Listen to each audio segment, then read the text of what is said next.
If I'm honest, I have to tell you that I still read fairy tales and I like them best of all. 9 വർഷങ്ങൾക്ക് മുമ്പ് എപ്പോഴോ ഫേസ്ബുക്കിൽ post ചെയ്തതാണിത്. Facebook മെമ്മറിയുടെ ഭാഗമായി ഈ അടുത്ത വോളിൽ വീണ്ടും പ്രത്യക്ഷപ്പെട്ടു.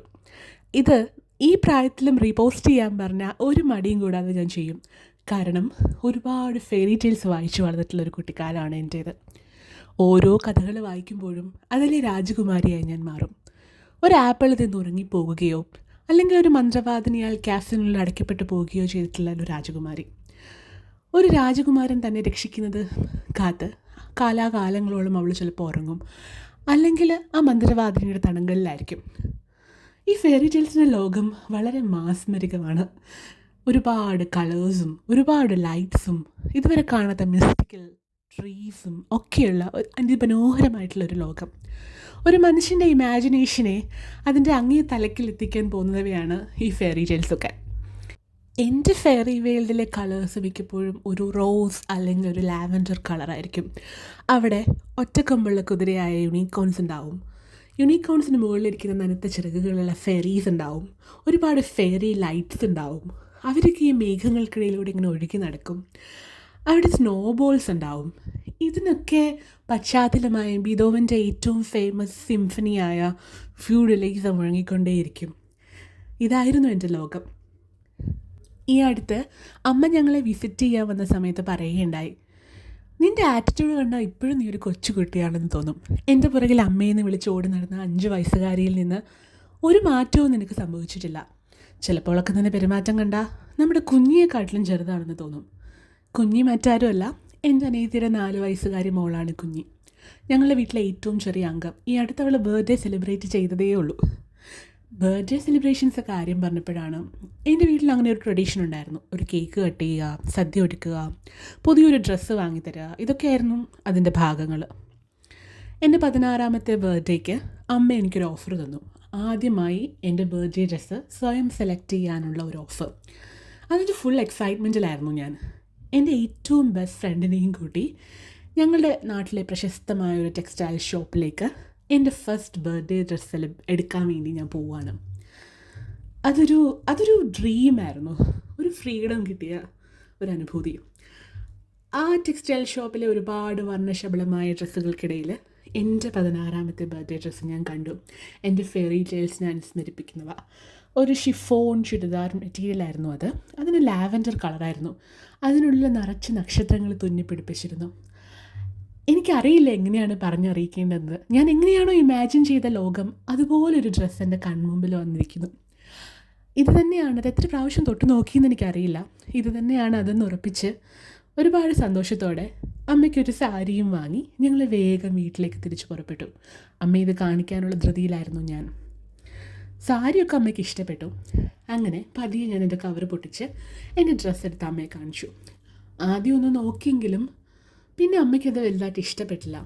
അത് ഷിഫോൺ മെറ്റീരിയലാണെന്നും അത് സീ ത്രൂ ആണെന്നും ഈ ലാവൻഡർ കളറ് എനിക്ക് ചേരില്ലെന്നും ഇതിനുള്ളിൽ ഒഴിക്കുന്ന നക്ഷത്രങ്ങളൊക്കെ വേഗം പോകുന്നവയാണെന്നും ഇതൊട്ടും ലോങ് ലാസ്റ്റ് ചെയ്യാത്തൊരു ഡ്രസ്സാണെന്നും അമ്മ എന്നോട് പറഞ്ഞതിലൊക്കെ കഴമ്പുണ്ടെന്ന് എനിക്ക് തോന്നി. അടുത്ത ദിവസം തന്നെ ആ ഡ്രസ്സ് പോയി അതേ കടയിൽ അമ്മ മാറ്റി വാങ്ങി. ഒരു റെഡ് കോട്ടൺ ചുരിദാറായിരുന്നു എനിക്ക് പകരമായി കിട്ടിയത്. ഒട്ടും മടി കൂടാതെ ഒരു ഗുഡ് ഗേളായി അതിട്ട് എൻ്റെ 16ാമത്തെ ബർത്ത്ഡേ ആഘോഷിച്ച എന്നെയും എനിക്ക് നല്ല ഓർമ്മയുണ്ട്. Yes, I was always A good girl. എല്ലാവരും പറയുന്നതനുസരിച്ച് ഏറ്റവും നന്നായി പഠിച്ച് 23ാമത്തെ വയസ്സിൽ സ്വയം ജോലിയെല്ലാം സമ്പാദിച്ച് അവർ പറഞ്ഞ ആളിനെ വിവാഹം കഴിച്ച് ഭർത്താവ് പറയുന്നതും സംഭവത്തായി ഡിഡ് എന്നാണ് എൻ്റെ വിശ്വാസം. എല്ലാവരും കൊണ്ട് നല്ലത് മാത്രം പറയിപ്പിക്കാനാണ് അമ്മ എന്നെ പഠിപ്പിച്ചത്. So I was always A good girl. പക്ഷേ ജീവിതം കൈവിട്ട് പോയപ്പോൾ എവിടെയാണ് എനിക്ക് തെറ്റ് പറ്റിയതെന്ന് എത്ര ആലോചിച്ചിട്ടും എനിക്ക് മനസ്സിലായില്ല. എല്ലാവരും പറയുന്നത് പോലൊക്കെ ഞാൻ ചെയ്തു, എല്ലാവർക്കും വേണ്ടിയും ചെയ്തു. But something happened in between. I don't know what it is. നമ്മുടെ പാർട്ട്നേഴ്സ് നമ്മുടെ മുറിവുകളെയൊക്കെ തുറന്നു കാണിക്കുന്ന കണ്ണാടികളാണെന്ന് എവിടെയോ ആരോ പറയുന്നത് ഞാൻ ശ്രദ്ധിച്ചു. യെസ്, എൻ്റെ പാർട്ട്ണർ മറ്റൊന്നായിരുന്നില്ല, ഒരു വലിയ കണ്ണാടി, ഒരു മിറർ എൻ്റെ മുമ്പിൽ കൊണ്ട് വെച്ചിട്ട് എൻ്റെ ഉള്ളിലുള്ള എല്ലാ വൂൺസിനെയും വലിച്ചു കീറി ഇതാണ് നീ എന്ന് കാണിച്ചു തന്നു. അതിനെ കൂടുതൽ ഭ്രാന്തിയാക്കി. ഒരു സൈക്കോളജിസ്റ്റിനടുത്ത് ഞാൻ സമീപിച്ചപ്പോൾ എൻ്റെ കുറേ സെഷൻസിന് ശേഷം അവരെന്നോട് പറഞ്ഞു, Vidya, you haven't started living your life. നീ മറ്റാരുടെയോ ജീവിതമാണ് ജീവിക്കുന്നത്. അന്നൊന്നും അത് മനസ്സിലാക്കാനുള്ള ബോധം ഉണ്ടായിരുന്നില്ല എന്നുള്ളതാണ് സത്യം. നമ്മൾ പല വഴികൾ തേടുമല്ലോ. ഞാനൊരു ടാരോ റീഡറിനെ സമീപിച്ചു. എൻ്റെ ഫിനാൻഷ്യൽ, കരിയർ, റിലേഷൻഷിപ്പ് പാറ്റേൺസ് എല്ലാം അനലൈസ് ചെയ്തതിന് ശേഷം അവർ പറഞ്ഞു, Vidya, you haven't started living your life.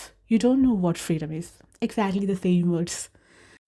പക്ഷേ ഇതിലൊക്കെ ആര് വിശ്വസിക്കാൻ? ഒരു എക്സ്പീരിയൻസിന് വേണ്ടിയിട്ട് ട്രൈ ചെയ്തു എന്ന് മാത്രം. അതും അവിടെ വിട്ടു. പിന്നെ ഒരു ആർട്ടിഫിഷ്യൽ ബോയ് ഫ്രണ്ടിനെ വരെ സംഘടിപ്പിച്ച് തരുന്ന നമ്മുടെ AI-യുടെ ലോകത്തിലേക്ക് പോയി. ChatGPT-യോട് ചോദിച്ചു. കുറച്ചുകൂടി അഡ്വാൻസ്ഡ് ഇംഗ്ലീഷിൽ ChatGPT കാര്യകാരണ സഹിതം പറഞ്ഞു തന്നു. ഈ കമ്പ്യൂട്ടറിനെയൊക്കെ ആര് വിശ്വസിക്കാൻ? ഒടുവിൽ ഉത്തരം കിട്ടാത്ത ഈ ചോദ്യങ്ങളൊക്കെ എന്നോട് തന്നെ തിരിച്ച് ചോദിക്കാൻ ഞാൻ തീരുമാനിച്ചു. I asked myself, I look into my wounds, and I must say that it took a lot of courage to look back your wounds and say that, yes, you are this. നിനക്ക് എന്താണെന്ന് പല കാര്യങ്ങളും അറിയില്ല.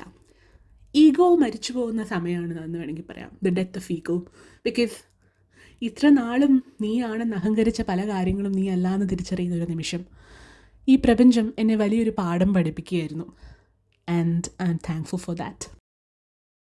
ഇന്ന് ഞാനൊരു യാത്ര already ആരംഭിച്ച് കഴിഞ്ഞു. എന്നെ ബന്ധിച്ചിട്ടുള്ള ഓരോ ചങ്ങലകളും പൊട്ടിച്ചെറിഞ്ഞുകൊണ്ട് ഞാൻ ആരംഭിച്ച ആ യാത്ര. എവിടെയാണ് ബൗണ്ടറി സെറ്റ് ചെയ്യേണ്ടതെന്നും എവിടെയാണ് നോ പറയേണ്ടതെന്നും എവിടെയാണ് എനിക്ക് വേണ്ടി ഞാൻ ഉയർന്നു നിൽക്കേണ്ടതെന്നും പഠിച്ചൊരു യാത്ര, പഠിച്ചുകൊണ്ടിരിക്കുന്ന യാത്ര.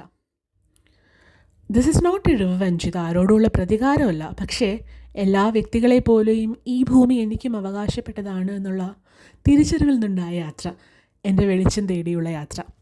ഇപ്പം ഞാൻ ഏത് ഫെയറി ടെയിലാണ് വായിക്കുന്നതെന്നറിയാമോ?